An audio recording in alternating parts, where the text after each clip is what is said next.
Morning, students. In today's session we are going to study lesson number 5, the ailing planet, the green movement's role, by Nani Palkhiwala. Now actually this lesson, it is an article which was written by Nani Palkhiwala and it was published in the year 1994 on 24th November in the newspaper, that is the Indian Express. And this lesson, it is about the declining health of the earth.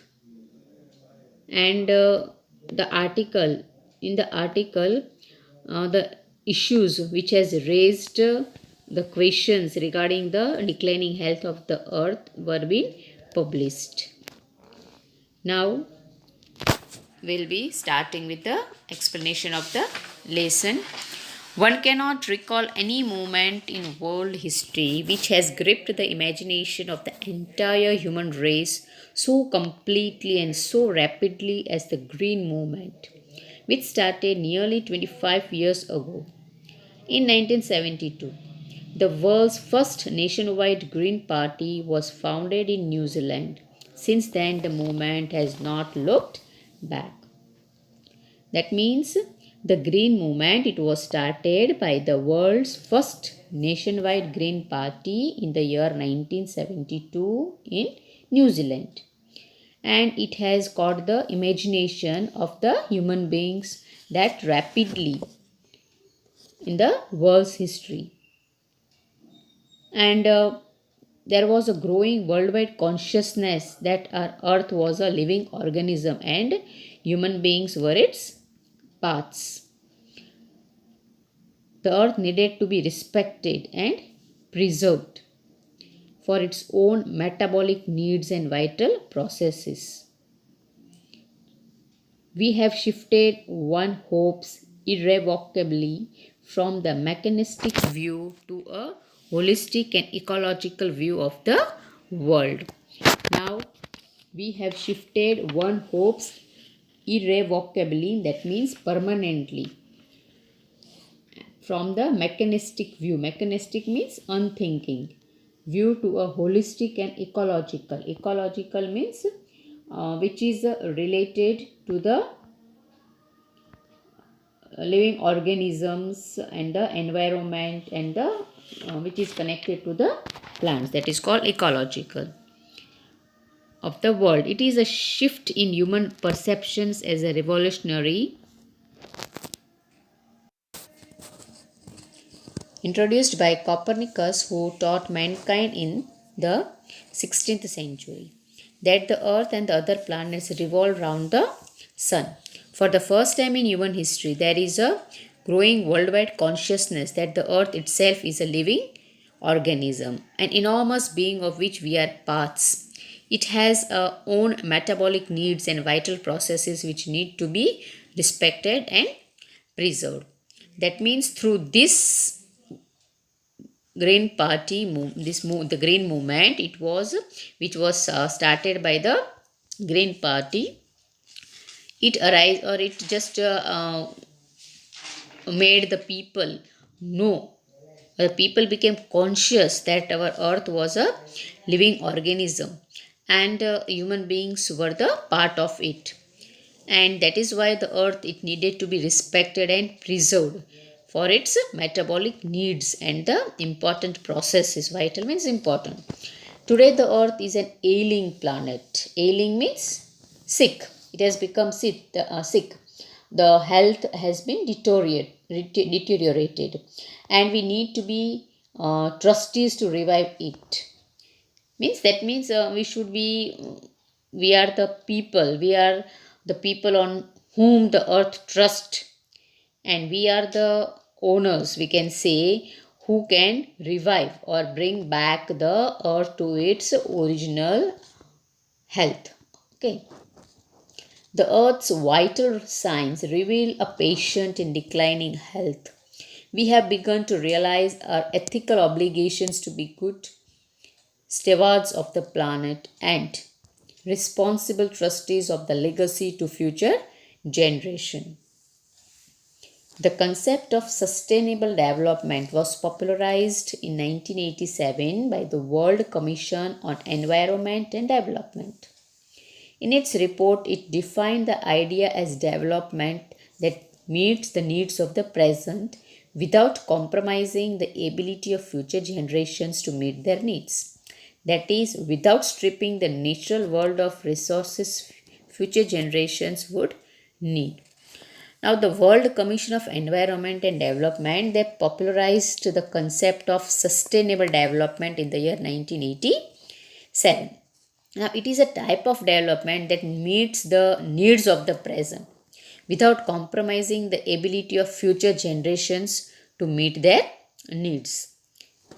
In the zoo at Lusaka, Zambia, there is a cage where the notice reads, "The world's most dangerous animal." Inside the cage, there is no animal but a mirror where you see yourself. Thanks to the efforts of a number of agencies in different countries, a new awareness has now dawned upon the most dangerous animal that in the world. He has realized the wisdom of shifting from a system based on domination to one based on partnership.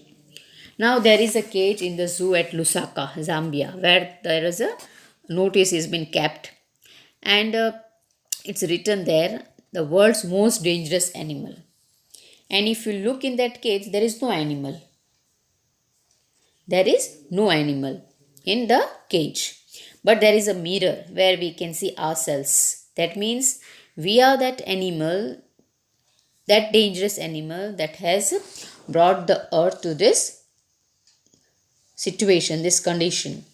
There is no animal inside the cage but a mirror where we see ourselves. We share the earth with about 1.4 million other living species as catalogued by the scientists. There are about 3 to 100 million species on earth yet to be discovered and catalogued. One of the early international commissions which dealt inter with the question of ecology and environment was the Brandt Commission, which had a distinguished Indian as one of its members, Mr. L.K. Jha. The first Brandt report raised the question, are we to leave our successors a scorched planet of advancing deserts, impoverished landscapes, and ailing environment?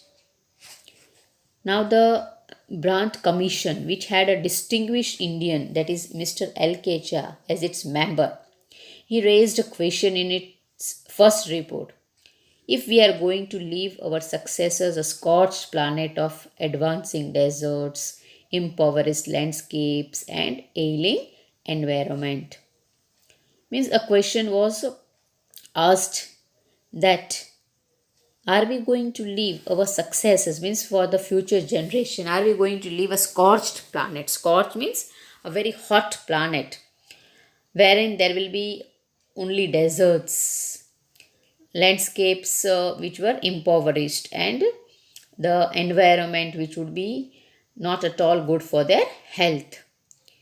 Now, Mr. Lester R. Brown pointed out in his thoughtful book, The Global Economic Prospect, that the Earth's principal biological systems are the fisheries, forests, grasslands, and croplands, which form the foundation of the global economic system.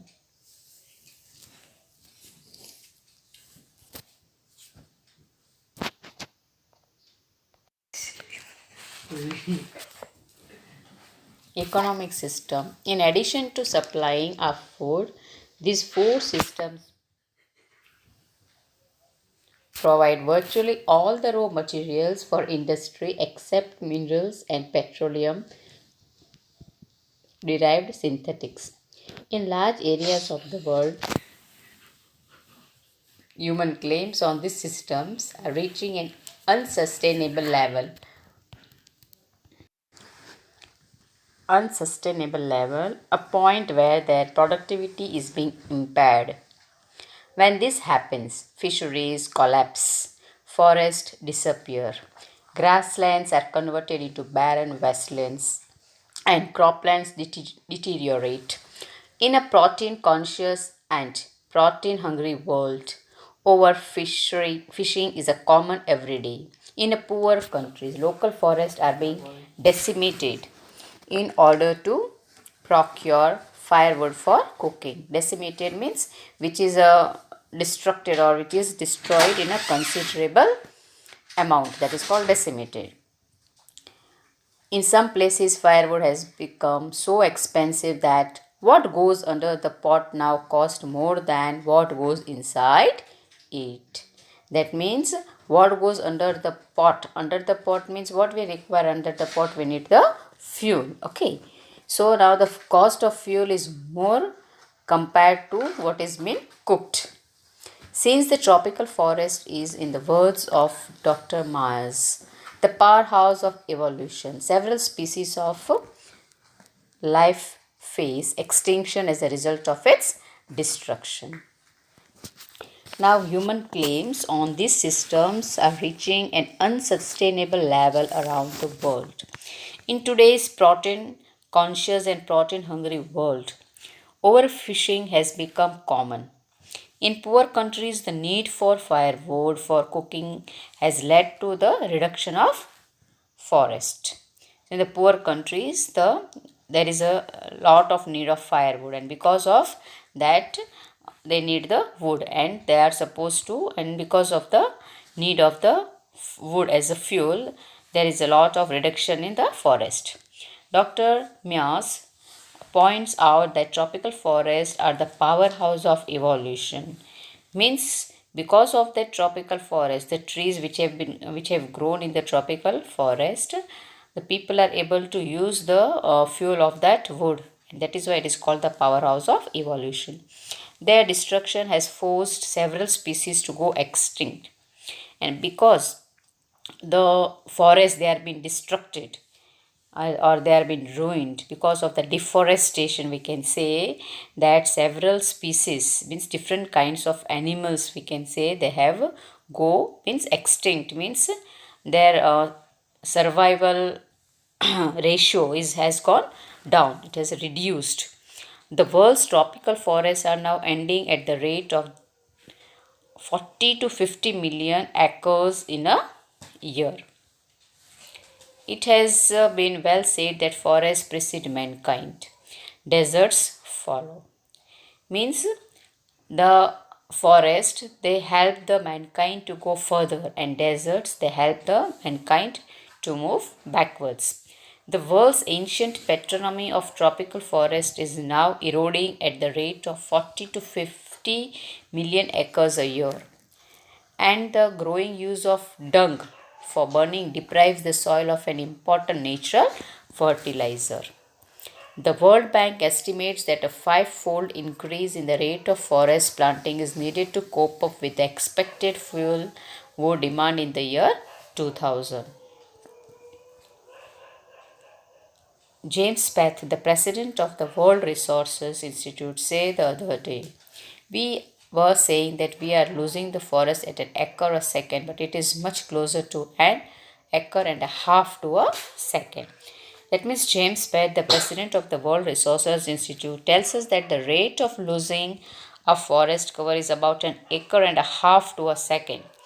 Though the Article 48A of the Constitution of India provides that the state shall endeavour to protect and improve the environment and safeguard the forest and the wildlife of the country, laws are never respected or enforced in India. We are losing Indian forest cover at the rate of 3.7 million acres a year, and the actual loss is estimated to be 8 times higher than what the statistic provided by the government indicate. The growth of the world population is one of the strongest factors responsible for distorting the shape of the planet. Now, the present population is estimated to be 5.7 billion with an increase by a million every 4 days. The population of India is estimated to be 920 million, which is more than the sum total of the population of Africa and South America alone. In developing countries, development is not possible if the population continues to rise. Okay, so development is not possible if the country is still developing and the population also keeps on increasing, then the development is not possible. The rich are getting richer and the poor they become more and more poor.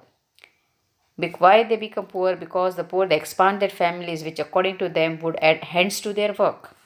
The poor people they think that if they will increase the population in their family, then that they'll get some more hands to work and earn, and that is why this is the reason the population increases and economic and they think that they can uplift this economy, they can uplift the economy, but they end up having more unemployed people, because then their only aim is to earn. Their aim is not to get their family members or their children educated. Only their aim is to earn, and that is why it adds to the unemployment as well as to the population of the country. We see in human history for the first time a rise in concerns for the survival of planet, and not just humans. Industries have a crucial role to play. Now, for the first time in human history, we see a transcending concern, the survival not just of the people but of the planet. We have to begin to take a holistic view of the very basis of our existence. So, it's a high time to change our view about our existence. The environmental problem does not necessarily signal our demise. It is our passport for the future. So the problem of the environment which has arisen now, it is not a signal for the sickness of the planet, but it is the passport for our future. That because of the demise of the planet, no more there will be survival of the human beings. The emerging new world vision has ushered in the era of responsibility. It is a holistic view, an ecological view, seeing the world as an integrated whole rather than a dissociated collection of parts. Industry has a most crucial role to play in the new era of responsibility.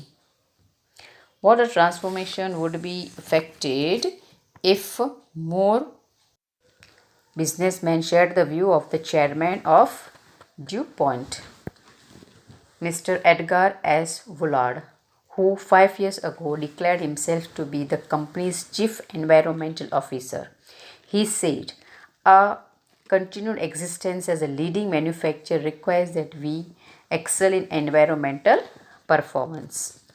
That means if a person is a leading manufacturer, then he requires that the environmental performance also should be perfect, should be of a good quality.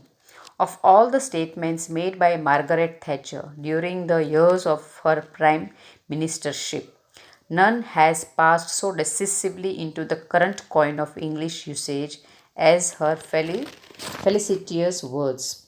No generation has a free hold on this earth. All we have is a life tenancy with a full repairing lease. In the words of Mr. Lester Brown, we have not inherited this earth from our forefathers, we have borrowed it from our children. Now, Margaret Thatcher, during the years of her prime ministership, she imparted a felicitous words as follows, that no generation has a freehold on this earth. Means none of the generation, they have got the right to enjoy their life without caring about the future generation. All we have is a life tenancy with a full repairing lease. Means if you are living a life on this earth, it is your duty to repair if there is any problem on this earth. Means if earth has got sick, it is not it's suffering from any disease, then it's our duty to take care of the earth. In the meaningful words of Mr. Lester Brown, he says that we have not inherited this earth from our forefathers. Means we have not got this planet as an inheritance. Means we have not got this planet from our forefathers in the inheritance, but we have borrowed it from our children. So it is our duty that because we have borrowed it from our children, so it is our duty to give them back as we have got it earlier. Very healthy and a prosperous planet which we had borrowed from our children, we are supposed to give it back to the future generation. So it's our duty to take care of our earth and try to reduce the pollution, live the ecological life on this earth, and it's the duty of each and every citizen of the country. So here we end with this lesson. I hope you have understood the problems, the future problems and the present problems which are prevailing in our lives because of the ailing planet. So let us take vow that we too will we can say that will too contribute in the upliftment of this ailing planet. So we'll be meeting in the next session with the new lesson. Till then, goodbye.